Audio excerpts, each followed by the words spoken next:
Shalom, everybody. I just want to talk about Moses and Joshua and how the whole story of the Exodus and what happened afterwards and getting into the Promised Land is being repeated in shadows. They're shadows for now. Moses took people out of bondage of Egypt. They were slaves. They were figuratively slaves to sin, because they were worshiping idols and things like that since they had grown up in that land. And our Father used Moses to get them out of that, and he brought them into the desert, and they were supposed to stop sinning. He went up on a mountain, and he got the 10 Commandments. While he was getting the 10 Commandments, they were saying, what's become of him? We don't even know what's become of Moses, you know. They fell back into their old ways. They built a golden calf, and they started worshiping it. They started sacrificing to it. Our Father was telling him to, don't kill people, don't kill things, don't kill animals. Just, thou shalt not kill. Choose life, not death. Let's get back to the garden, so to speak. Let's get out of sin. Because if you follow the 10 Commandments, then you're not going to be sinning. All sins fall under breaking the 10 Commandments in one way or another. So what we see today is we see a bunch of Christians. They decided, well, let's go back.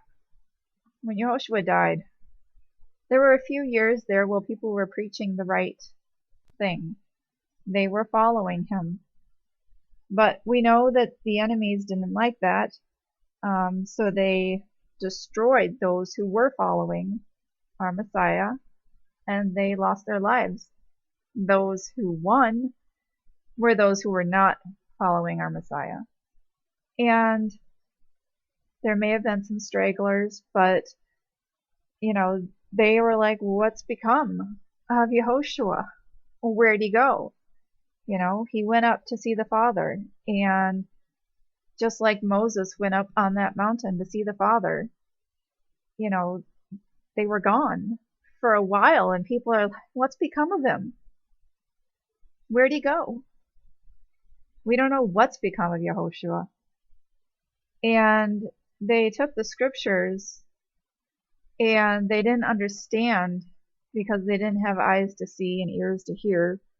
Yehoshua says that if you're going to follow the 10 Commandments, you'll understand him, you will hear his voice, but if you're not, that Antichrist spirit is there and you have spiritual blindness, so you can't understand it.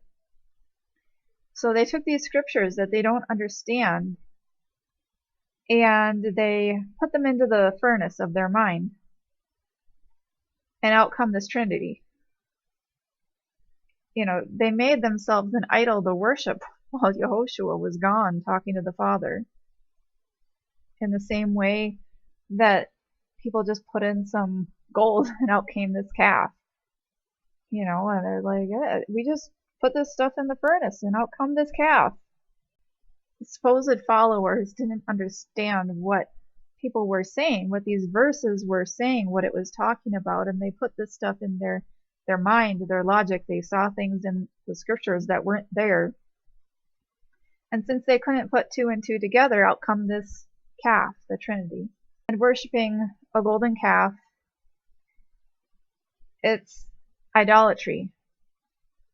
Just like worshiping the Trinity is. I've spoken about that before. It was prophesied with Moses' brazen serpent.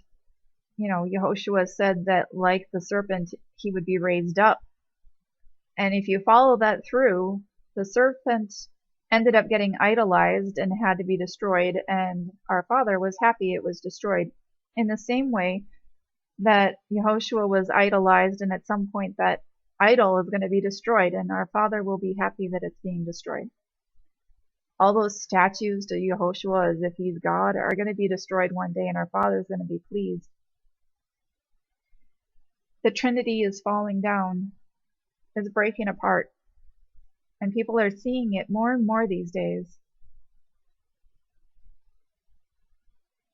And idolatry leads to sin. It is sin, but this idolatry of Yehoshua turning him into God, it makes people think that they cannot stop sinning. It makes them think that they have to rely on him to get saved. And that's not what the scriptures speak of. The scriptures have people being saved beforehand. Enoch, for one. And, John the Baptist's parents were blameless and holy. And that was before Yehoshua was ever born. People ignore these scriptures, of course, or they twist them because they don't understand what's being said. They are trying to cling on to their idol. So from these examples, we can see that when people don't have their eyes on our Father, if they are focused on the leader, and the leader goes to have a talk with our Father and kind of leaves them alone, you see what happens.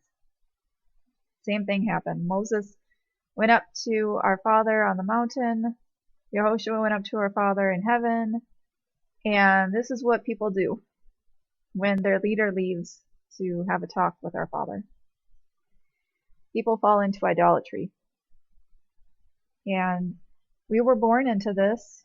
I was born believing in the Trinity. We were told it basically our whole lives. If you watch any kind of shows on TV, there's not really much for Unitarianism out there, unless you're watching the Jews or something, but they of course don't believe in the Messiah, so but at least they're worshiping the true Father.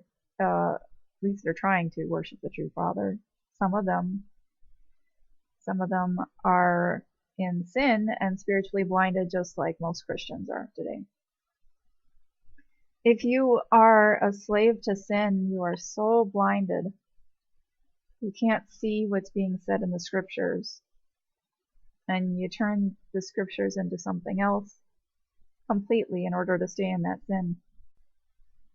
And thanks to Paul, most Christians think that the law that Moses was given was somehow burdensome and, that it couldn't be followed.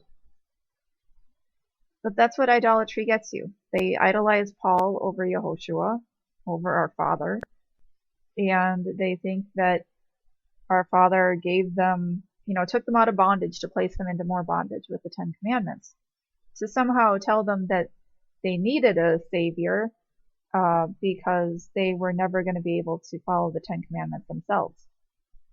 Of course, the scriptures say that commandments aren't burdensome, but idolatry blinds you. And once again, we have people idolizing Paul. So you got those who are idolizing Yehoshua as Elohim and idolizing Paul as their leader, their Elohim. And they won't say that, but they don't listen to what Yehoshua said. And his sheep hear his voice, and they can't hear it. So, it's pretty clear that they're spiritually blinded. But we know that Moses was given the Ten Commandments because that's what would free them. They got taken out of bondage from Egypt. They were given the Ten Commandments. And that frees you, so you're no longer a slave to sin. When we die to our sin and follow the Ten Commandments, we are given the keys to the kingdom, basically. The Ten Commandments are the way that we can no longer be slaves to sin, but rather slaves to righteousness. We follow Yehoshua. He told us how. But was he necessary? He was necessary for the sick. Before he came, there were people who were blameless and not just too far away from him. I mean, his cousin, John the Baptist, his parents were blameless. They were walking around blameless. That's why they were chosen to have John the Baptist. So, there were people who were blameless, who were healthy.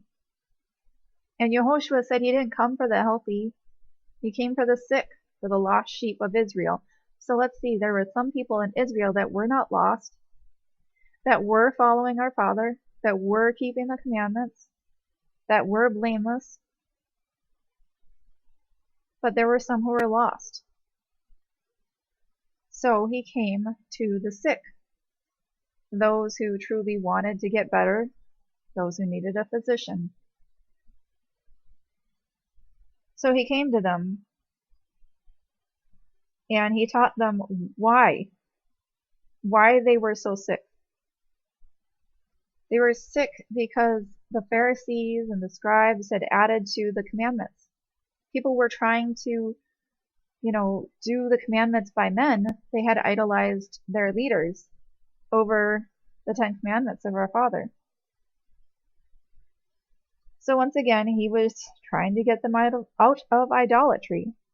He knew that they were worshiping their priests, basically. They didn't think they were, but they had idolized their priests and believed what they were telling them about how to worship the Father. They thought they knew better than them, and so they were following those. And because they were trying to follow commandments of men, they made the law of our Father into none effect. That's what Yehoshua says to them when he comes. So they made the law of our Father into no effect, so they were sinning. And because they felt like they had to sin because there were so many laws placed against them, then they had to sacrifice animals, which brought them into more sin and more idolatry. And it's a spiral. It just gets worse and worse. The more they would eat flesh, the more they would kill animals, the more spiritually blinded they would get.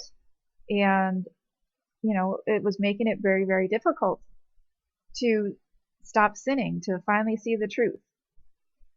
He told them, the scribes and Pharisees that added laws, and that they could actually stop sinning. He told them to go and sin no more, and to follow our Father's commandments. And people today try to argue that, they say that there's no way you can sin no more, but he told us to be perfect. He told people to go and sin no more and told people to be perfect.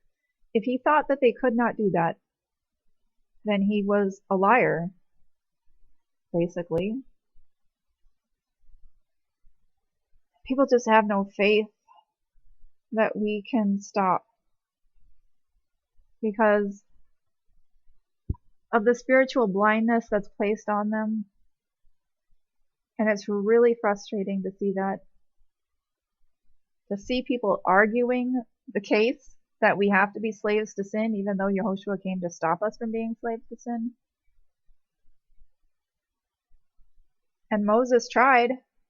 He was up there getting the 10 Commandments. He was going to come down and tell people, this is how we can stop sinning. This is how we can be free. How we can enter the promised land and have everything that we were, meant to have. And people just fall into idolatry when their leaders are actually speaking with the Father and actually getting information from him.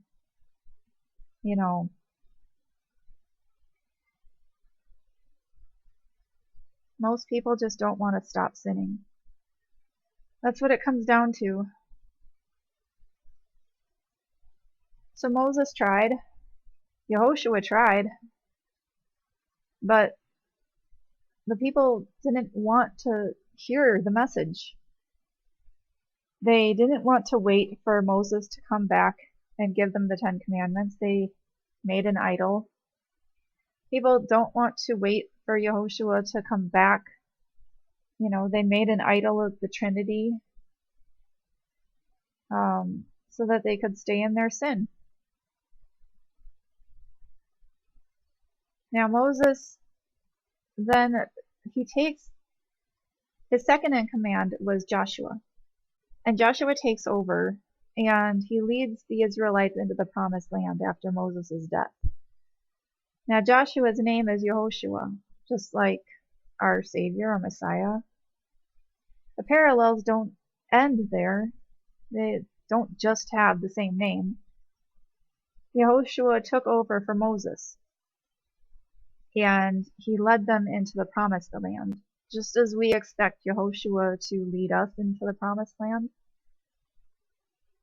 Joshua is considered one of the Bible's greatest military leaders for leading the 7-year conquest of the Promised Land, and is often held up as a model for leadership and a source of practical application on how to be an effective leader. Let's look at his life from a biblical perspective. As a military leader, Joshua would be considered one of the greatest generals in human history, but it would be a mistake to credit Israel's victory solely to Joshua's skill as a military general. The first time we see Joshua is in Exodus 17 in the battle against the Amalekites. Exodus 17:13 tells us that Joshua overwhelmed Amalek and his people, and so we're tempted to conclude that Joshua's military expertise saved the day. But in this passage we see something odd occurring. In verse 11 we read, "Whenever Moses held up his hand, Israel prevailed, and whenever he lowered his hand, Amalek prevailed. Eventually Moses' arms grew weary, that Aaron had to bring a stone to prop them up. Hence we see in this vignette that Joshua prevailed because God gave him the battle." I think of Yehoshua as a combination basically of Moses and Joshua. Of course there's other things too, like parallels with Joseph, who was granted the authority of Pharaoh, just like Yehoshua has been granted the authority of our Father, Yahweh. So lots of the figures in the Bible point to Yehoshua and everything that he is, and you pretty much could put a picture together of everything that's good about every leader, of the scriptures are probably a part of Yehoshua. But back to this, we see that, Joshua was bringing them into battle, into the promised land. Moses was getting them out of Egypt. Yehoshua's first coming was getting them out of the idolatry, out of eating meat, out of that sin, and into the wilderness where they would have to go for a fast, basically fasting from sin, fasting from idolatry, fasting from this stuff, so that they could finally enter the promised land as clean, because they were unclean. And then when Yehoshua comes back, he's coming back like Joshua, and he's going to lead people, and that leadership is only going to come from our Father, that power. He always said that he could do nothing by himself. He could do nothing. The power comes from our Elohim. So people are going to have to give up this Trinity, give up this worship, this idolatry. Stop worshiping the priests, because just like Aaron was the priest who made the golden calf for the people, the Catholic Church were the priests who made the Trinity for the people, and people just believed them. And the same thing goes for the priests of the Jews, where they made, the sacrifices and everything. They thought the priests had added all these laws and everything to it that our Father never wanted. And, that's what everybody just accepted, those men and what they said. But of course, Yehoshua came and told us that that's, don't follow men, don't follow the doctrines of men, follow our Father only, worship our Father only. And you can see it's always the idolatry of the priests, of thinking that they know better, that there's some sort of mediator that's between us and the Father. This page also talks about how Joshua was one of the only two people. Joshua and Caleb were the only two who urged the people to take the land, the promised land. They were the only people that had faith that our Father would lead them into the promised land, because he told them that he would. Out of everybody else, there were 12 tribes. 10 people reported that the land, while bounteous as the Lord Yahweh had promised, was occupied by strong and fierce warriors dwelling in large fortified cities. Furthermore, the Nephilim, giants from the Israelites' perspective, were in the land. So only 2 out of the 12 were saying that they could take the promised land right now. And we've been promised the kingdom on earth. And there's only a few people who say that we can take that promised land. Everybody else is just basically saying that this world is run by the elite and there's nothing we can do. They're so bad. There's nothing that we can do to take it back. So there's a lack of faith in our Father, but it's also that they've been idolizing the scriptures, and the priests, because I told you guys about the Antichrist for Dummies playlist, which I'll leave below, but it talks about how most of Revelation already happened. If most of Revelation already occurred, then, why are we still not in the kingdom?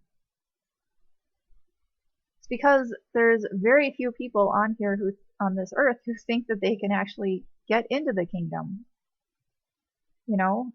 They don't understand. And I'll leave a link below to the playlist from the David Hatsnari channel about how the kingdom is inside of us.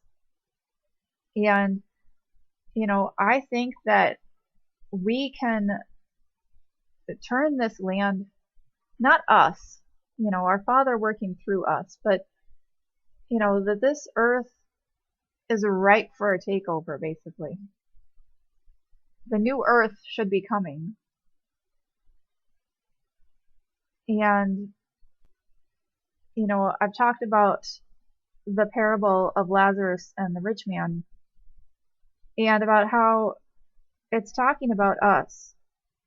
And maybe I'll make a video on that, because I posted it on Facebook, but I don't know if I've done a whole video on it here. But it's talking about us. We are the dead people who have come back to life and are trying to warn people, and they're in torment and they can't hear us. And it's like in Revelation where it talks about how people are going to be weeping and gnashing their teeth outside of the kingdom, and they can look at us and we can be so calm and peaceful because we're following our Father and we know He's taking care of everything.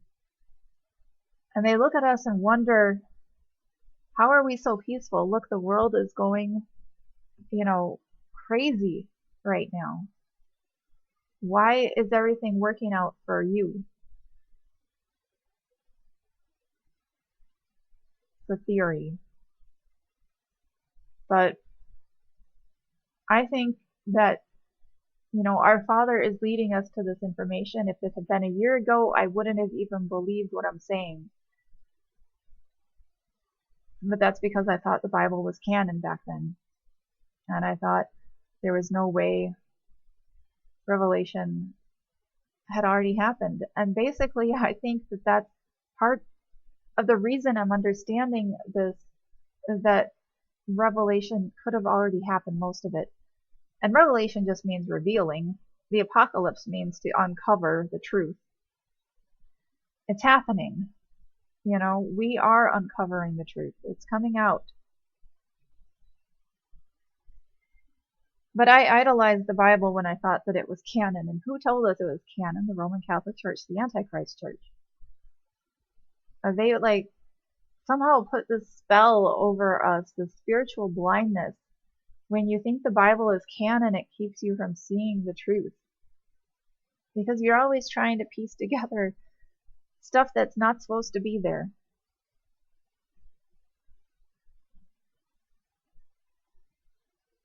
Another thing that's interesting is that Joshua and Caleb were the two who believed in the promises, and that, our Father actually rewarded them by exempting them from the entire generation of Israelites that would perish in the wilderness.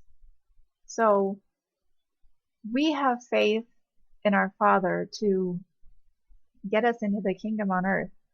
And with that faith, then does that mean we will see it on earth? And I think it does, that we will see it come. But that may mean that those who won't give up their idolatry will not. But idolatry keeps them spiritually blinded so they can't see the truth, and they're being guided by demons. The wages of sin is death. And Yehoshua told us that we were no longer slaves to sin, so if we're not going to be sinning anymore, then we will have eternal life. People don't believe that. They don't believe that he actually showed us how to stop sinning and get free. It's the form of godliness, but denying the power thereof. They don't see it. So spiritual blindness does to people. So what's the point? We're told we're not supposed to have any idols. We're only supposed to worship our Father in heaven. Yehoshua said that people will worship the Father in spirit and in truth. That is what will happen. But for now, people are idolizing the sun, the moon, the stars, the Trinity, the golden calves. They're all worshiping their priests, worshiping Paul. They have all these idols. And they can't see clearly unless you put down the idol. And they don't want to do that because the idol tells them that they are okay to stay in their sin. The idol tells them that they're covered. Grace. Their idol tells them that sacrifices were made for them, that they don't have to do anything else. The sacrifice is already done.